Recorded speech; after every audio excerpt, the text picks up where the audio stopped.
तुम मेरे पति नहीं होते ना तो नाली में काट के फेंक देती तुमको। मेरे फ्रेंड्स के पति उन्हें डायमंड रिंग, आईफोन देते हैं और तुम ये 10 रुपए का फूल दे रहे हो मुझे? हाँ, तुम्हें तो पति कहते हुए शर्म आती है मुझे। मूव।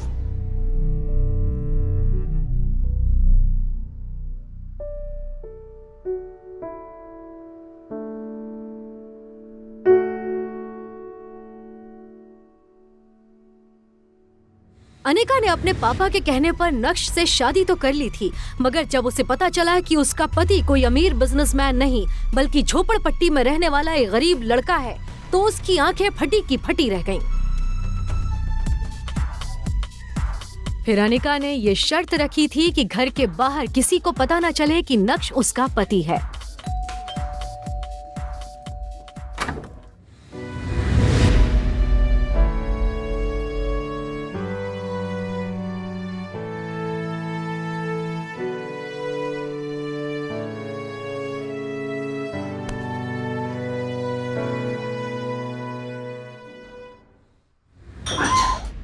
नक्श उस घर में घर जमाई बनकर रहता था, लेकिन वो सिर्फ एक नौकर ही था। सब उसे जलील करते रहते। ना तो उसे घर में ठीक से खाने को मिलता था, ना ही उसके लिए कोई कमरा था। कभी कालीन पर तो कभी वो कुत्तों के कमरे में सो जाता। अनिका ने अपने दोस्तों को बता रखा था कि उसकी शादी विदेश जाकर हुई है और उसका पति लंदन में एक बड़ा बिजनेसमैन है। लेकिन जब अनिका के दोस्त उसे अपने हस्बैंड्स के दिए हुए महंगे महंगे गिफ्ट्स दिखाते तो वो जल भुनकर राख हो जाती।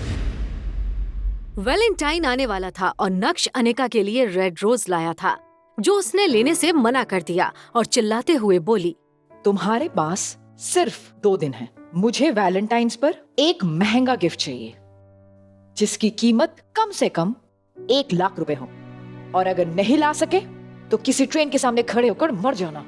कम से कम तुमसे पीछा तो छूटेगा। मैंने आज तक इतने पैसे देखे भी नहीं है, इतना महंगा गिफ्ट कहाँ से ला कर दूंगा? तो ये तुम्हें मुझसे शादी करने से पहले सोचना चाहिए था ना। एक मर्द होकर अपनी बीवी की डिमांड्स भी पूरी नहीं कर सकते। छी। 2 दिन बाद वैलेंटाइन के दिन नक्श अनिका के पास आया और उसे एक गिफ्ट बॉक्स दिया। अनिका ने बुरा सा मुंह बनाकर उस डिब्बे को खोला और जैसे ही उसने अंदर का गिफ्ट देखा तो उसके होश उड़ गए। ये तो जिमी शू के सैंडल्स हैं। ये तो 10 लाख के आते हैं। ये तुम कहाँ से लाए? वो दरअसल ये ओरिजिनल नहीं है, बल्कि उसी महंगे सैंडल्स की कॉपी है। मैंने मार्केट से खरीदी है। ये नकली है। नकली?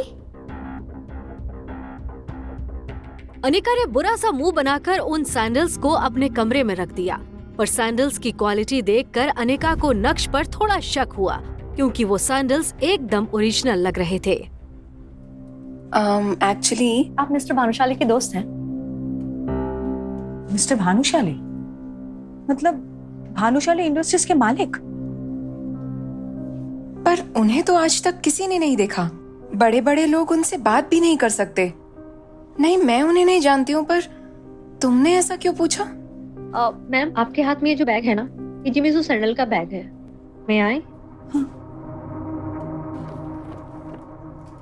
ये स्पेशल एडिशन सैंडल है मैम। इसकी कटिंग, इसका डिजाइन, इसका लोगो नकली बनाना इम्पॉसिबल है। ये इंडिया में कल दूसरा पीस ही बिका है जो मिस्टर भानुशाली ने खरीदा है। क्या नक्श ही है मिस्टर भानुशाली, या नक्श ने चुराए हैं ये सैंडल्स? कहाँ से आए हैं ये लाखों के सैंडल्स बेरोजगार नक्श के पास? क्या है नक्श की असलियत? अगर वो इतना अमीर है तो क्यों रहता है अपनी ससुराल में घर जमाई बनकर? ये सब कुछ अब अनिका के दिमाग में चल रहा था, पर उसे विश्वास था कि कुछ न कुछ जुगाड़ करके नक्श ये सैंडल्स उसके लिए लाया होगा। कुछ दिन बाद अनिका उस सैंडल्स को भूल गई। एक सुबह नक्श घर के लिए सब्जी लेने बाहर गया था। तभी अनिका जल्दी रेडी होकर घर के हॉल में आ गई और गुस्से से चिल्लाने लगी, मम्मी, नक्श कहाँ है? ये आदमी ना हमेशा काम के समय गायब हो जाता है। मैं सोच रही थी इसे अपने ऑफिस लेकर चलूं आज, पर ये महाशय तो घर पे है ही नहीं। नक्श, कहाँ थे तुम? वो सब्जी। मैं आज तुमको आखिरी मौका दे रही हूँ। मेरे साथ ऑफिस चलो और वहां कुछ काम कर लो। यहाँ घर बैठे बैठे तुम कामचोर बन गए हो। अभी चलो, तुम्हारी वजह से वैसे ही मैं लेट हो चुकी हूँ। मेरा बैग लेते आना।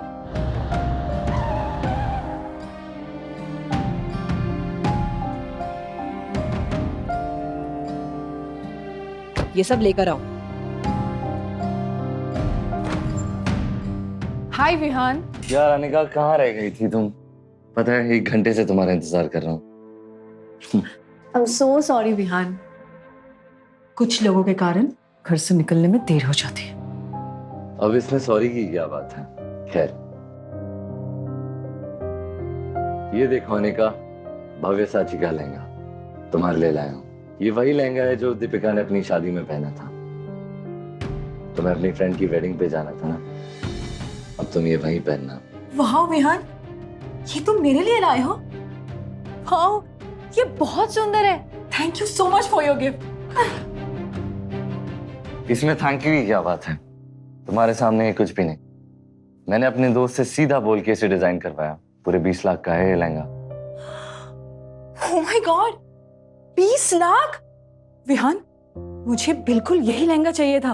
अब देखना, शादी में सिर्फ मेरी चर्चे होंगे कि अनिका ने भव्य साची का लहंगा पहना। सही कहा।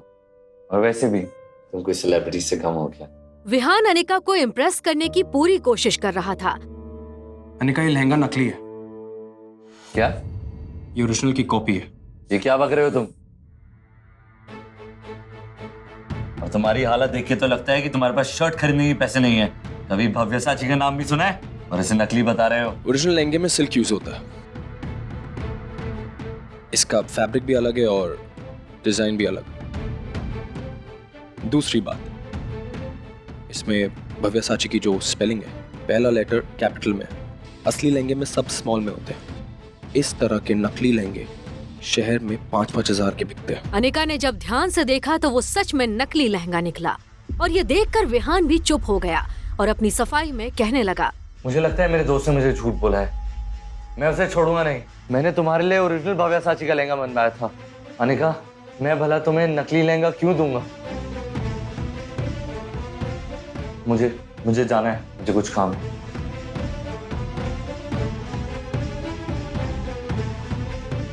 अनिका, मैंने तुम्हें आज तक कोई सलाह नहीं दी, पर आज कह रहा हूँ, ये आदमी तुम्हें इम्प्रेस करने के लिए नकली और सस्ते गिफ्ट्स ला कर दे रहा है। ऐसे आदमी से तुम्हें बात भी नहीं करनी चाहिए। मैं तुमसे वादा करता हूँ, एक दिन मैं तुम्हारे लिए असली और ब्रांडेड गिफ्ट्स लाऊंगा और उसके लिए जितनी मेहनत करनी पड़े मैं करूंगा। अपने दिल की बात अनिका के सामने रखने के बाद नक्श ने अनिका के जवाब का इंतजार भी नहीं किया और उसके कैबिन से बाहर निकल गया। 2.5 साल की शादी में पहली बार अनिका को ऐसा लग रहा था कि नक्श उसकी फिक्र कर रहा है, उसे बुरे लोगों से बचा रहा है। नक्श का ये रूप देखकर अनिका चौंक गई थी।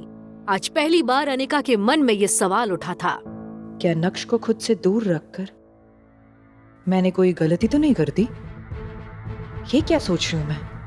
विहान मेरा बिजनेस पार्टनर है, अमीर है, सक्सेसफुल बिजनेसमैन है, हमारे कंपनी का मेन इन्वेस्टर। नक्श की इस हरकत की वजह से अगर विहान मेरी कंपनी से बैकआउट कर गया तो क्या होगा? नक्श की वजह से मैं मेरी इतने सालों की मेहनत को जाने नहीं दे सकती। मुझे नक्श की नहीं, मुझे विहान की जरूरत है। ऐसा सोचकर अनिका को नक्श पर और गुस्सा आने लगा। नक्श, ये क्या पागलपन है? हाँ, तुम्हें इतना हक किसने दिया है कि तुम मुझे अपनी बेतुकी सलाह दे सको? Shut up! तुम्हारी हिम्मत कैसी हुई? मेरी गलती थी कि तुम्हें यहां पर लेकर आई। अब तुम यहां से चुपचाप निकल जाओ। Just leave. बेहोश, जाता कहाँ है? सुनना ही नहीं देता क्या? कब से आवाज दे रहा हूं, बहरा है क्या? तूने मेरे ही सामने मेरे गिफ्ट का मजाक कैसे उड़ाया? और तू खुद को भी बेच देगा ना, तब भी वैसा गिफ्ट नहीं खरीद पाएगा। और दूसरी बात, तुझे तेरी औकात पता होनी चाहिए। साले गरीब, फटीचर, घर जमाई, मुझसे जबान लड़ाते हैं। नक्श अभी भी सबके सामने हंगामा करने के मूड में नहीं था, लेकिन जब कोई आपकी खामोशी का फायदा उठाने लगता है तो बोलना जरूरी हो जाता है। पहली बात, जो पीछे खड़ी है ये मेरी बीवी है, तो अच्छा होगा कि तुम इससे दूर रहो। दूसरी बात, मेरी बीवी को तुम जैसे इंसान से गिफ्ट्स लेने की जरूरत नहीं है। मैं उसे खुद लाकर दे सकता हूं। तो अपने ढोंगी दिखावा बंद कर।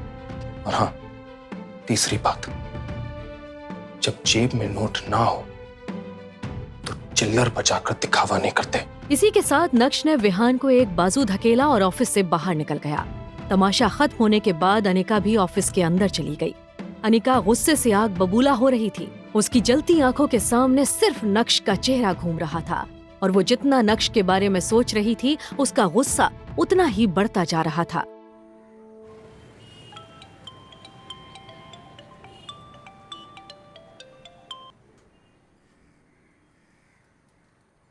हेलो, मैं आप ही के कॉल का वेट कर रहा था। आज मैंने तुम्हारी मीटिंग एक खास इंसान से फिक्स की है। एड्रेस मैसेज कर दिया है और मैं चाहता हूं कि तुम एक बार उनसे मिल लो। ये 200 करोड़ की डील है और जब तक आप ये डील फाइनल नहीं करेंगे तब तक हम ये प्रोजेक्ट नहीं लेंगे। ठीक है, मुझे किसी मिलने में कोई तकलीफ नहीं, लेकिन उससे पहले आपको मेरी 2 और शर्तें पूरी करनी पड़ेगी। सबसे पहले मुझे आज के आज भव्या साची का लहंगा चाहिए जिसकी कीमत 1 करोड़ हो। और दूसरी मैं आपको व्हाट्सएप कर रहा हूँ। ये शर्त भी उतनी ही खास है। और हाँ, काम हो जाना चाहिए। ओके। फोन रखते ही नक्श ने देखा कि उसे व्हाट्सएप पर एक एड्रेस आया था। वो एड्रेस गोल्डन पार्क सोसाइटी का था, जहां उसे मीटिंग करने जाना था। गोल्डन पार्क सोसाइटी सूरत ही की नहीं बल्कि गुजरात की सबसे लग्जूरियस सोसाइटीज में से एक थी। लेकिन नक्श किससे मिलने जा रहा है, इस बात की उसे कोई जानकारी नहीं थी। नक्श टैक्सी को पकड़कर गोल्डन पार्क सोसाइटी की तरफ निकल गया। उस सोसाइटी में सूरत के ही नहीं बल्कि गुजरात के सबसे अमीर लोग रहते थे। शहर के अमीर लोग वहां आया जाया करते थे। नक्श जैसे ही अंदर जाने के लिए आगे बढ़ा तो उसके पुराने कपड़े, पैर में चप्पल देखकर सिक्योरिटी गार्ड ने उसे गेट के बाहर ही रोक दिया। फटीचर, कहाँ गुस्सा चला आ रहा है? वो मुझे अंदर जाना, मेरी मीटिंग है। अबे साले, झूठ बोलने से पहले ये तो देख लेता कि तेरी हालत क्या हो रखी है। ये गोल्डन पार्क सोसाइटी है, यहाँ शहर के लोग अपनी बड़ी बड़ी कारों में आते हैं और तू भिखारी यहाँ भीख मांगने घुसा आ रहा है। मैं तुझ जैसे लोगों को बहुत अच्छे से जानता हूँ। चल भाग यहाँ से, चल। ऐसा कहकर गार्ड ने नक्श को जोर से धक्का दे दिया, जिससे नक्श वहीं सड़क पर गिर गया और एक महंगी कार के सामने आ गया। उस कार ने तेजी से ब्रेक लगाए और नक्श गाड़ी के नीचे आने से बच गया। वो कार किसी और की नहीं बल्कि गोल्डन पार्क सोसाइटी के मालिक मिस्टर खन्ना की थी। उन्हें सब रियल एस्टेट किंग कहा करते थे।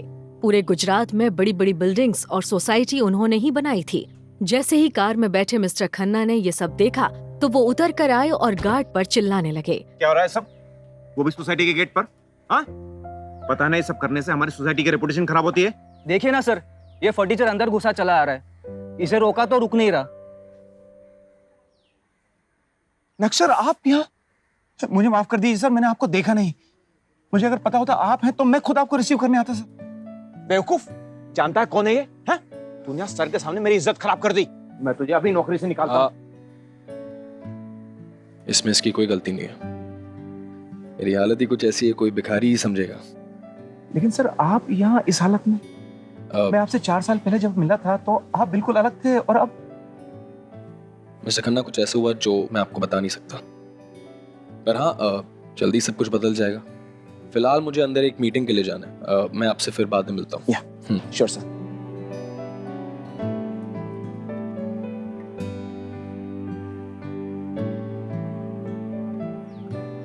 खन्ना साहब इस फटीचर के सामने इतना गिड़गिड़ा क्यों रहे?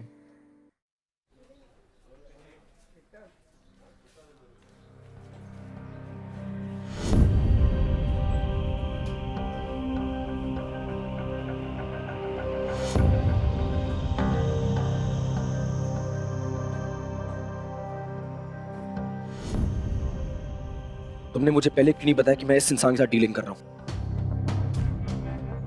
मैं इस इंसान के साथ कोई मीटिंग नहीं कर रहा। 200 करोड़ तो क्या, मैं इसके साथ 20,000 की भी डीलिंग नहीं करूंगा।